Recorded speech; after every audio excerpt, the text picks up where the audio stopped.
d'avoir quelque chose de plus liquide. Et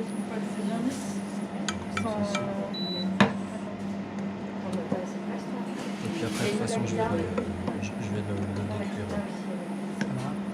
Là, si tu veux, vous voyez, va stopper la cuisson.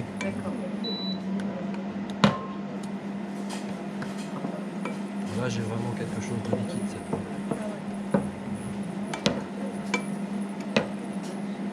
Ça va très vite après. Ah bah après, oui, ça va vite. Très vite.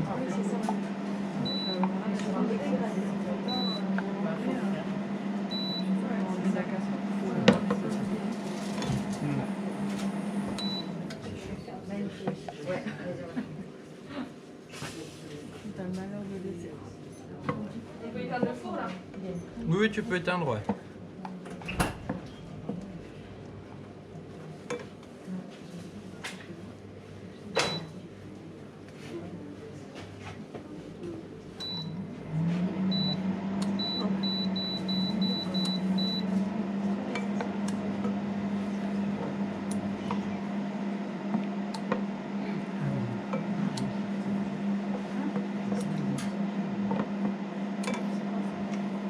Après, ce qu'on peut faire aussi,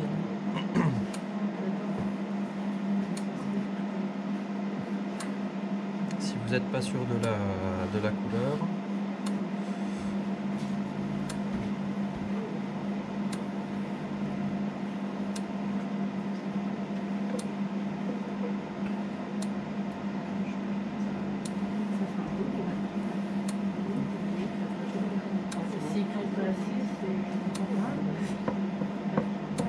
non, c'est juste le goût sera un petit peu moins prononcé, mais là je vais être je suis à quasiment, allez, 175, je vais arriver sur les 180. Tu arrêtes à 180 pour éviter que ça... Ouais, ça dépend après comment vous aimez le caramel, mais oui, après tu risques d'avoir un petit peu trop d'amertume.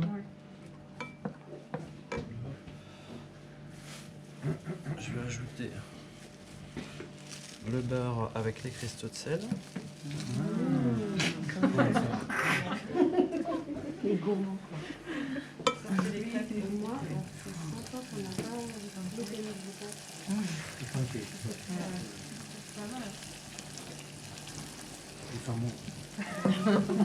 Beurre salé.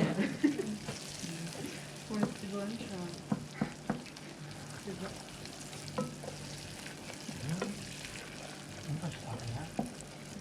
Donc je mélange bien le beurre avec les cristaux de sel.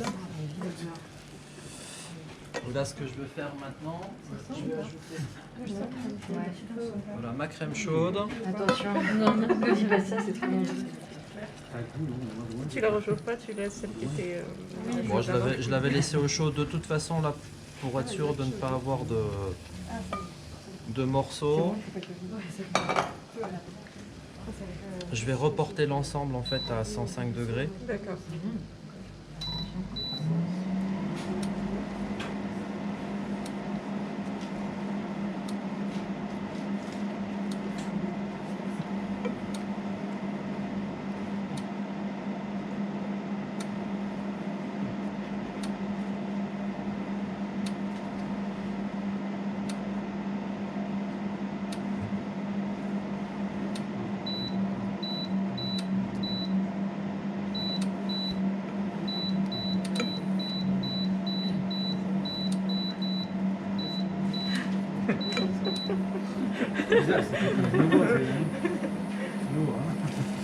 C'est tellement plus pratique d'appuyer plusieurs fois. Voilà, là, quand vous reportez tout à ébullition, c'est vraiment pour que tout soit bien dissous. Donc, soit vous le faites comme ceci, totale ébullition.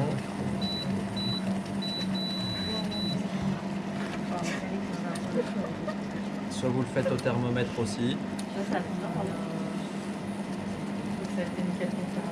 Ouais, vous êtes à 100, 105, 106 degrés.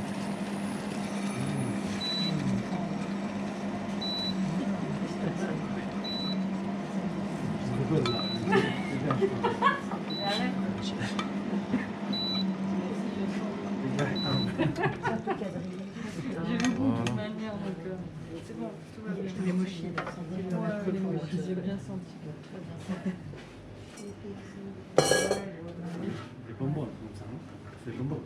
Donc c'est le caramel en soi est assez simple. Vous faites caramel à sec avec le sucre.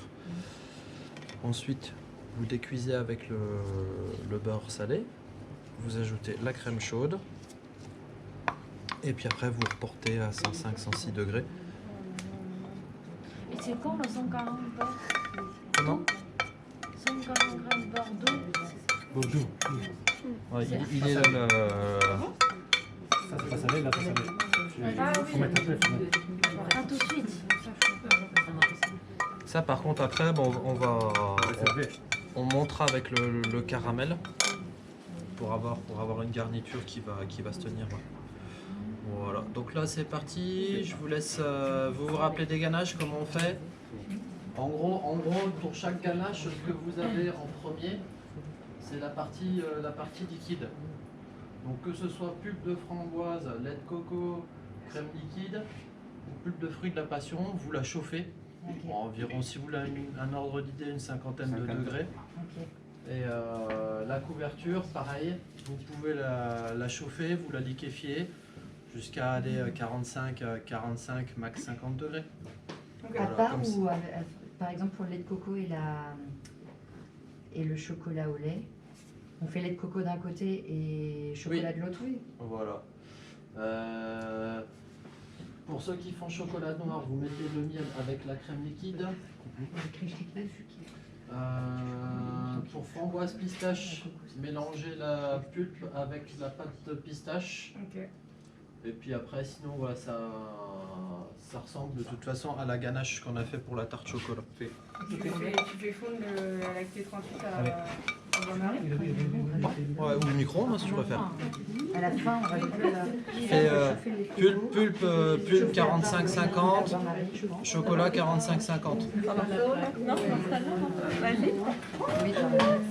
Merci. C'est bon? On le met? Oui. Et pour le citron?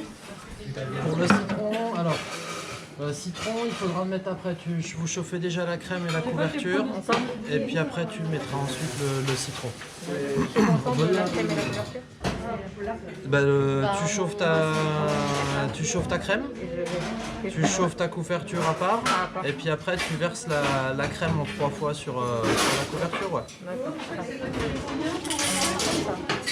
Oh, on met 15 secondes. Micro, chocolat? On va mettre un.